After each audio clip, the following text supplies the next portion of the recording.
This was all the Atenism, and how the Atenism continued we will see shortly. But what happened meanwhile? So the Hittites tried to break the Egyptian Mitannian domination in the Middle East.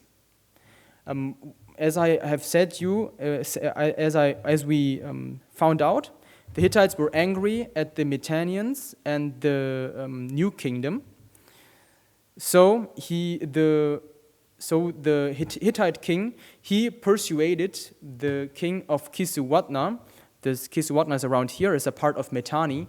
He persuaded him to fall away from Mitanni. And then this king followed him, but the only thing that the Hittites did was that they annexed this. And then the Hittites, they nearly collapsed through an invasion from the people living in the Caucasus. But around 1355 to 1320, so this was at the reign of Akhenaten, the Hittite kingdom stabilized itself. Through King Suppiluliuma I, he expelled the Caucasians and stabilized it. And then what was the strategy of the Hittites now? They wanted to use Egypt's and Mitanni's moments of weakness in order to further weaken them. Because why were Egypt and Mitanni at that time weak? So Egypt was weak because it found itself in the Aton Revolution. So what happened in the country was more important than what happened outside of the country. And in Mitanni, there were some dynastic changes and some civil wars. So there was not a time of peace in Mitanni, and there was a danger of the Mitannian Empire breaking down. So because of these inner problems, the Hittites wanted to use this moment in order to take areas from Egypt and from the Mitannians. So this led to wars. But the problem was that the Hittites were not strong enough. It was not the time yet for the Hittites to be on one level with Egyptians and Mitannians.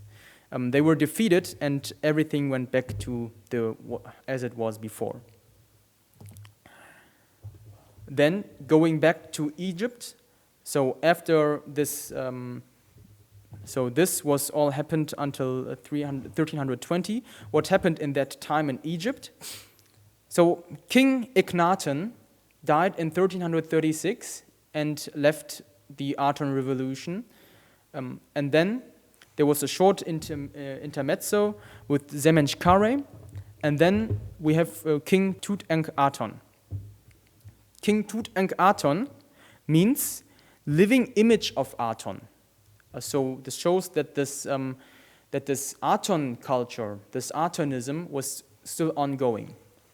But because everybody else except the royal court was unhappy with this religious revolution, so the priests, because they lost their job, and the people who didn't want a change in their in religious affairs, there was a strong pressure on the king to take back the whole Aton revolution.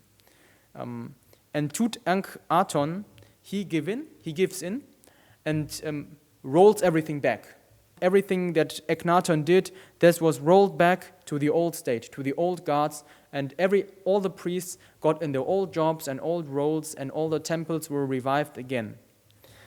So Tutankhaten restored Amun's position, and to show that Amun-Ra was again the main god, as he was before, he also changed his name. Tutankhamun, the living image of Amun. And he also relocated the capital back to Thebes. Actually, Tutankhamun, he was not an important king. He is only known for rolling back this whole revolution. And other than that, we know that he had an illness, and therefore, because he had weak feet, so he died very shortly. He only reigned for about 10 years and then died. But why is he so important today? Because his tomb was very small, because he was not important. He was not that of an important or successful king. Therefore, he was only buried in a small tomb in the earth. But because of that, his tomb is the only tomb that was not discovered by the tomb raiders. And therefore, 1922, Howard Carter discovered his tomb. This was full of very valuable goods, writings, and therefore, from this tomb of Tutankhamun, we can see a little bit how wealthy Egypt at that time was. So when we, this is Tutankhamun's tomb. For example, when we look at this room, this is where his coffin is. And then we see that we have 3 golden coffins, then 1 quartzite coffins, then 4 golden shrines, and then in these 3 golden coffins, quartzite coffin, 4 golden shrines, there was the mummified Tutankhamun. And when Tutankhamun, who was not that of an important king, was buried like this, in such a way, how were kings like Thutmose III, Sethos I, or Ramesses II, who were much bigger kings, much more successful kings, how would they have been buried then? And this shows, just for a small part, Egypt's abundant wealth at that time. So when we look at Tutankhamun's tomb, we cannot really imagine how big Egypt's wealth, Egypt's power at that time must have been. So because when we look at that tomb, it's just 1% of Egypt's wealth that we see. Also in the time of Tutankhamun, we see the Amarna letters. Amarna letters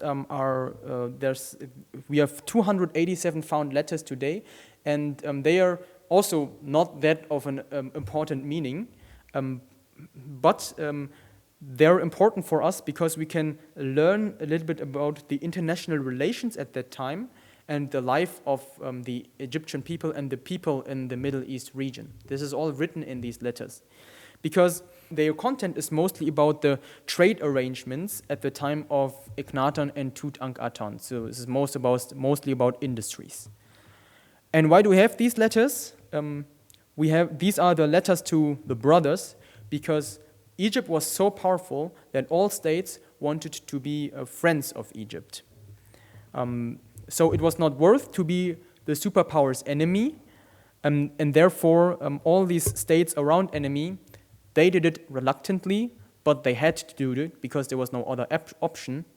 They tried to make some form of peace and some form of trade with the Egyptians in order to have good relations to the superpower. It's a little bit like China or the USA today, that everybody wants to have good relations to USA or to China, because when we have bad relationships to them, that's not good for us. And that's the same thought with Egypt at that time.